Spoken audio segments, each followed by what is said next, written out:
Assalamualaikum warahmatullahi wabarakatuh. Bismillahirrahmanirrahim. Alhamdulillahirabbil alamin. Wa afdhalus salati wa atammu taslimi ala sayyidina wa maulana Muhammadin khatamil anbiya'i wal mursalin wa ala alihi wa sahbihi ajmain. Rabbi shrah li sadri wa yassir li amri wahlul 'uqdatam min lisani yafqahu qawli wala haula wala quwwata illa billahil aliyil azim. Amma ba'du.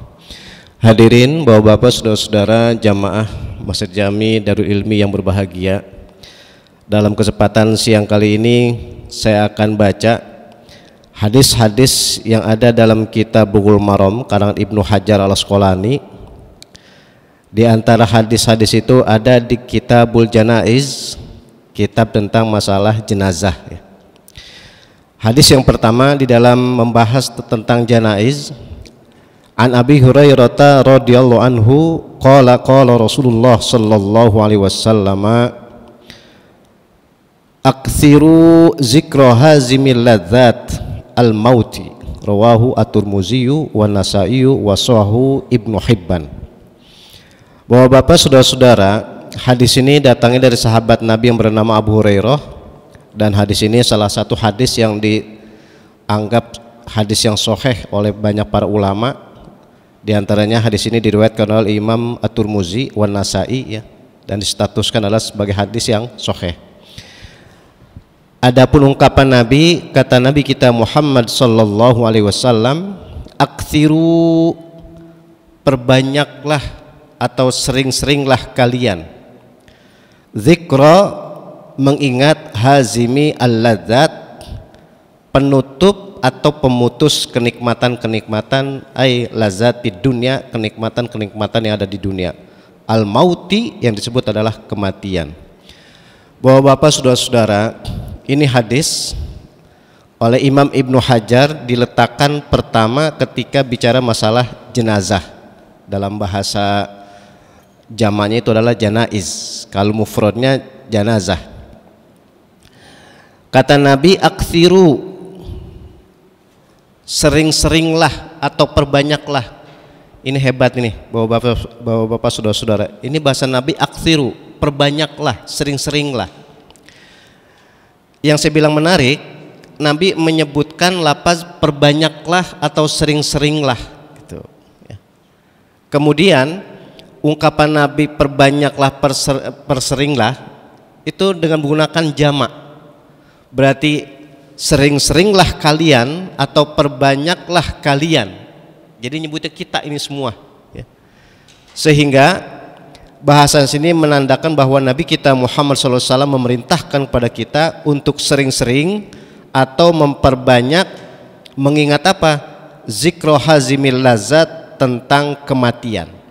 Masya Allah, bapak-bapak, saudara-saudara, ini kita kalau baca hadis ini nih, sunnatullahnya manusia, kausalitasnya kita ini semua itu akan didatangi kematian. Redaksinya saya bilang didatangi kematian. Jadi bukannya kita yang mendatangkan kematian, akan tapi kita didatangi oleh kematian. Artinya bukan kita yang pergi. Makanya kalau ada orang meninggal, itu kita berikrar inna lillahi wa inna ilaihi raji'un. Kita berikrar cepat atau lambat kita akan kembali kepada Allah. Tapi hakikat kembali di situ adalah turja'un, dikembalikan. Maka ilmiah sekali di dalam surat Yasin, dan ini saya berpedoman kepada ungkapan Syekh Nawawi Al-Bantani dalam kitab-kitab beliau. Syekh Nawawi Al-Bantani menjelaskan bahwa surat Yasin itu qalbul Quran, jantungnya, hatinya Al-Quran. Makanya di masyarakat kalau ketika mendoakan orang yang sudah meninggal itu biasanya membaca surat Yasin, karena memang surat Yasin itu yang tadi saya bilang kata Syekh Nawawi Al-Bantani adalah jantungnya atau hatinya Al-Quran. Sehingga kita membaca surat Yasin itu kalau kita jiwai, kita hayati, itu mengingatkan tentang kehidupan kita di dunia sementara. Dalam waktu bersamaan bukan mati terus-terusan, akan tapi kita akan dihidupkan lagi, akan dibangkitkan lagi, dan disitulah nanti akan diminta pertanggungjawaban. Jadi hukum alamnya ini bahasa Nabi, zikro hazil lazat, cepat atau lambat kita akan mati, gitu dah, biar mudah. Oleh karena itu Bapak-bapak, saudara-saudara, tadi saya bilang kematian itu semuanya pasti akan merasakan, gitu intinya. Jadi kita disuruh ingat tentang kematian, kenapa? Sebab kita semuanya pasti akan mati. Sehingga dalam Al-Quran ada lafaz kullu nafsin dha'iqatul maut. Cara ngaji bahasa Arab lebih spesifik, ilmu balaghah, itu kalau di awal kalimat bahasa Arab, sekali lagi, kalau di awal kalimat bahasa Arab apalagi di Al-Quran ada lafaz kullu, kullu itu diartikan setiap, berarti diartikan semua. Kata-kata setiap berarti diartikan semua, tanpa pengecualian, tanpa istisnaiyat, semuanya akan mengalami. Makanya lafaznya kullu nafsin. Nah ini Bapak-bapak, saudara-saudara, sekali lagi kesimpulan hadis di sini, kita disuruh ingat tentang kematian atau kita disuruh memperbanyak mengingat tentang kematian. Udah, satu pertama itu bahwa kematian itu sunatullah ya, hukum alam, kausalitas. Maka cepat atau lambat, bahasa saya ini biar gampang, cepat atau lambat semuanya manusia akan mati, semuanya. Ya itulah disebut namanya sunatullah ya, hukum alam. Yang kedua, bahwa Bapak, saudara-saudara, kesimpulan hadis di sini itu Nabi bilangnya aktsiru, perbanyaklah atau sering-seringlah. Nah, kata-kata perbanyak atau sering-seringlah berarti mengingat kematian yang hukum alamnya tadi kita semuanya akan mengalami. Itu yang dimaksud ingat itu bukan hanya kita mengingat kematian aja gitu, akan tapi kita persiapkan bagaimana ketika kita akan mati dan setelah mati. Bahasa saya mudahnya tadi biar gampang begini, kita ini disuruh ingat mati bukan ingat doang orang akan mati, bukan. Yang dimaksud ingat aktir itu adalah kita ibadah gitu. Jadi yang dimaksud mengingat kematian itu bukan kita ingetin doang, akan tapi kita ibadah. Makanya ini Bapak-bapak, saudara-saudara, ini pada siang hari ini Masya Allah kita beribadah secara khusus, ibadah sholat zuhur. Ini salah satu cara bahwa kita disuruh ingat tentang kematian. Makanya bukan yang dimaksud ingat tentang kematian orang akan mati, kita akan mati, bukan ya. Kalau itu sudah hukum alam. Yang tadi saya bilang ingat nggak ingat pasti akan mati, cepat atau lambat akan mati. Yang tapi dimaksud oleh Nabi di sini adalah mengingat kematian itu dengan ibadah. Kematian itu pasti ada dan cara mengingatnya adalah dengan ibadah. Makanya secara khusus ya ini Bapak-bapak, saudara-saudara, kita sholat itu salah satu cara yang paling tepat, cara yang paling jitu bahwa kita cepat atau lambat akan mati. Kenapa saya bilang cepat atau lambat akan mati? Sholat itu kan arti asli dalam bahasa Arab doa. Cuma kalau kita tadi sholat ini ada ucapan, ada gerakan dengan syarat-syarat tertentu, dengan rukun-rukun tertentu, makanya nyebutnya sholat seperti tadi. Tapi kalau asli bahasa Arab, sholat itu doa. Makanya kalau orang meninggal, saya bilang nih, kalau orang meninggal, kalau yang meninggal orang Islam atau Muslim, kemudian orang Muslim yang hidup wajib mendoakan orang yang meninggal. Jadi hukumnya wajib. Sekali lagi, kalau orang Muslim mati, siapapun orang Muslim yang masih hidup, bahasa saya siapapun, entah tetangganya, entah kerabatnya, entah kawannya, itu jadi wajib mendoakan orang yang sudah meninggal. Karena sesama agamanya, karena sesama Muslimnya, sesama berimannya. Maka di situ salah satu yang indah saya bilang tadi, orang kalau sudah mati beragama Islam, maka kita orang Islam yang masih hidup wajib mendoakan. Nah, yang menarik, kata-kata mendoakan orang meninggal itu nyebutnya sholat jenazah. Maka kalau ada orang meninggal, orang Muslim, entah laki-laki atau perempuan, maka orang Muslim yang masih hidup wajib menunaikan 4 perkara, yaitu memandikan, mengkafankan, menyolatkan, dan menguburkan. Kalau satu aja orang Islam yang masih hidup tidak mengurus 4 perkara tadi, nggak mandiin, nggak ngafanin, nggak nyolatin, nggak nguburin, maka semua orang Islam yang ada di sekitar situ semuanya berdosa. Itulah teori dalam cara ngaji fikih namanya fardu kifayah. Fardu kifayah itu satu saja ada yang melakukan maka gugur yang lain. Tapi kebalikan, satu aja tidak ada yang mengerjakan maka semua wis jarene josok kabehane, semua orang Islam yang ada di situ berdosa.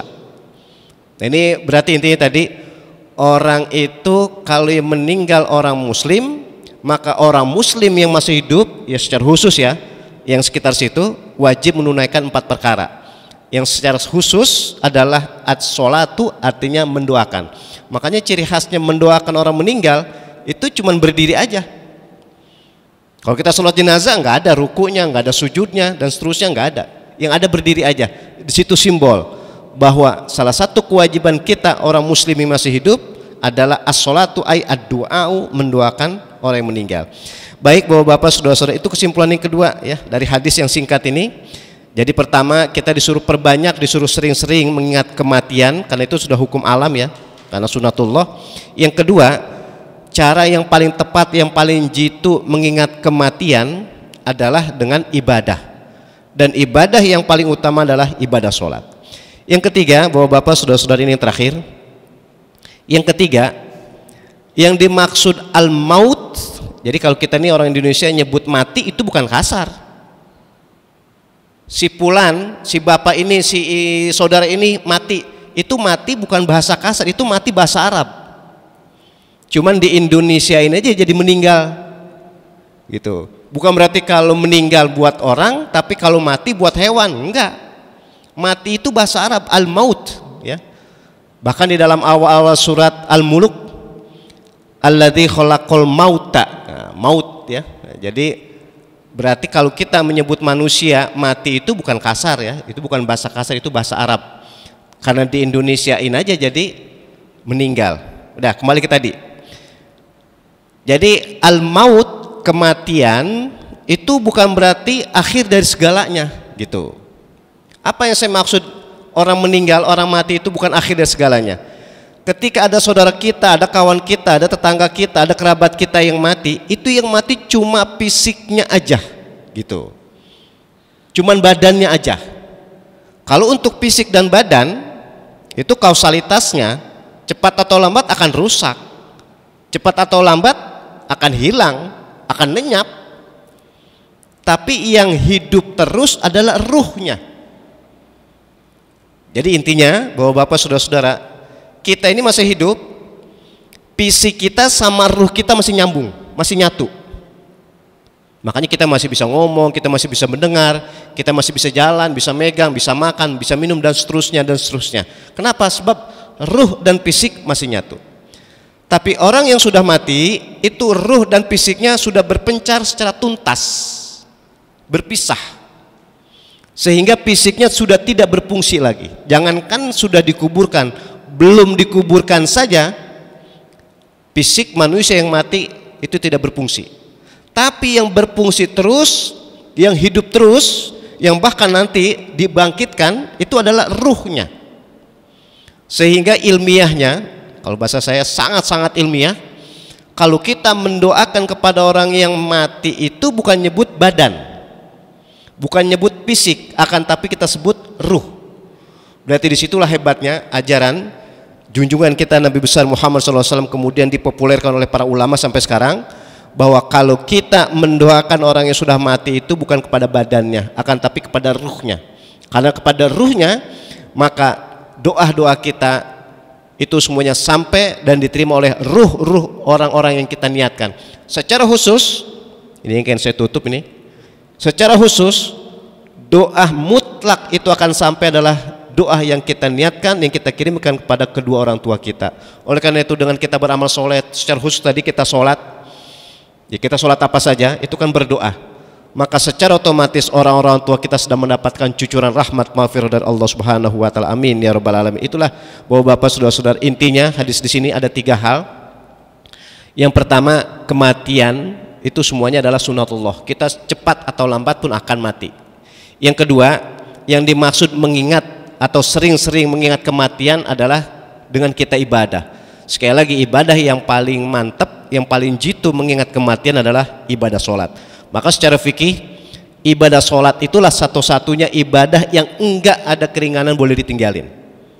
Nah, itu salah satu cara atau teori untuk kita selalu ingat kepada kematian.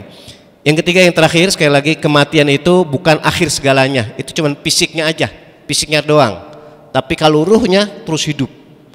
Oleh karena itu sekali lagi ini mengingatkan, dan ini diingatkan oleh Nabi kita Muhammad SAW. Mudah-mudahan berapapun sisa umur yang Allah berikan, jatahkan kepada kita, ya tentunya muaranya kita pakai dalam rangka ibadah kepada Allah Subhanahu wa taala. Mudah-mudahan hidup kita sejahtera di dunia dan selamat di akhirat nanti. Amin ya rabbal alamin. Baik Bapak-bapak, saudara ini saja secara umum yang dapat saya sampaikan. Mudah-mudahan ada hikmat dan manfaatnya. Kita akhiri dengan baca doa, kita awali dengan membaca Al-Fatihah. A'udzubillahi minasyaitonirrajim. Bismillahirrahmanirrahim. Iyyaka na'budu wa iyyaka nasta'in. Ihdinas shiratal mustaqim. Wa'fu'ani karim, wa'fu'ani karim, wa'fu'ani ya mujibas sa'ilin. Allahumma a'inna ala dzikrika wa syukrika wa husni ibadatik. Allahumma ighfir lana dunubana wa liwalidayna warhamhuma kama rabbayana shighara. Allahumma anfa'na bima 'allamtana wa 'allimna ma yanfa'una wa zidna ilman nafi'an wa 'amalan mutaqabbalan bi rahmatika ya arhamar rahimin. Fadlika dawum fiha subhanakallahumma wa tahiyyatun fiha salam wa akhiru da'wahum alhamdulillahi rabbil alamin. Assalamualaikum warahmatullahi wabarakatuh.